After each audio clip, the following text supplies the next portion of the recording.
Good evening, ladies and gentlemen. On behalf of Aleph Book Company, I'd like to extend a very warm welcome to each one of you to the book discussion on First Firangis by Jonathan Gil Harris.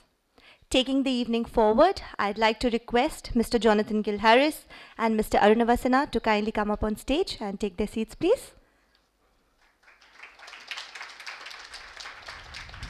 Of course, the two gentlemen here need no introduction, but still I'd like to take a moment to formally introduce both of them. Mr. Arunavasana, who has very graciously agreed to be in conversation with Mr. Jonathan Gil Harris. Mr. Arunavasana translates classic, modern, and contemporary Bengali fiction and non-fiction into English. 31 of his translations have been published so far, twice the winner of the Crossword Translation Award for Shankar's Firangi and Anita Agnihotri's 17 respectively, and the winner of the Muse India Translation Award for Buddhadeva Bose's When the Time is Right. He's also been shortlisted for the Independent Foreign Fiction Prize for his translation of Firangi. Besides India, his translations have been published in the UK and the US in English, and in several European and Asian countries through further translations. Mr. Jonathan Gil Harris descended from a long line of migrants on both sides of his family. Born in New Zealand and educated in England, Mr. Harris lived in the US for 23 years before moving to India. He has written 5 books on English Renaissance drama and ideas of the foreign. He is also an avid follower of Hindi cinema, and his articles on Bollywood and globalizations have been published in the Hindustan Times. He is also the professor of English and Dean of Academic Affairs at the Ashoka University.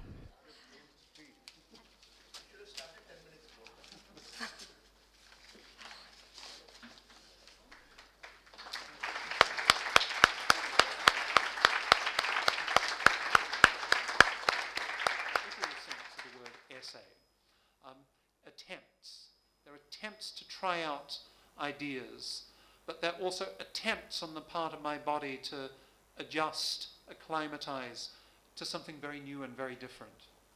So I'm going to read a section called On Swerving, if I can find it. Yeah. On Swerving. Living in India demands that the body, as much as the mind, become adept in the art of swerving. Swerving is endemic throughout the subcontinent. Locals, as much as visitors, complain about drivers' lack of what we call lane discipline.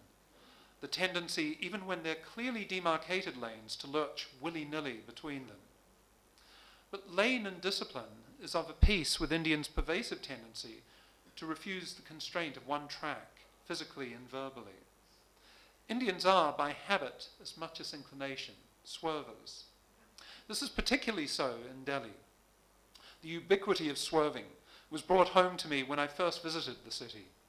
Often I would eavesdrop on conversations that, like a Delhi car repeatedly weaving in and out of supposedly discrete lanes, lurched from English to Hindi to Punjabi and back again. I'd studied Shuddh Hindi before moving, but that pure tongue bore scant resemblance to any language I heard spoken here. I started with. But I came across all sorts of other characters, and I've got to say, I was like Blanche Dubois, completely dependent on the kindness of strangers here. Many of these Firangs I encountered because people told me about them. They'd encountered them themselves in legend and stories that had been passed down. So this guy, Garcia da Horta, is one case in point. This is a Portuguese coin from 1992, a 200 escudo coin. And it doesn't depict a king or a queen or a governor. This is typical of Republican Portugal, that a citizen is represented on the head side. And this is supposedly a Portuguese patriot. A physician named Garcia da Horta, who is now credited as being the founder of modern tropical medicine. You'll find statues erected to Garcia da Horta all over Portugal. There are hospitals named after him. But he led a very unusual life with some secrets in it. He came to Goa in 1534.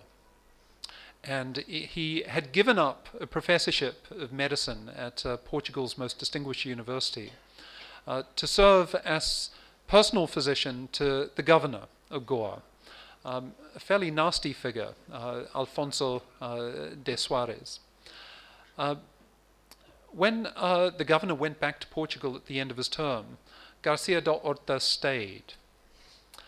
And the reason he stayed is, in fact, the reason he had left Portugal in the first place. In 1534, something pretty major happened in Portugal.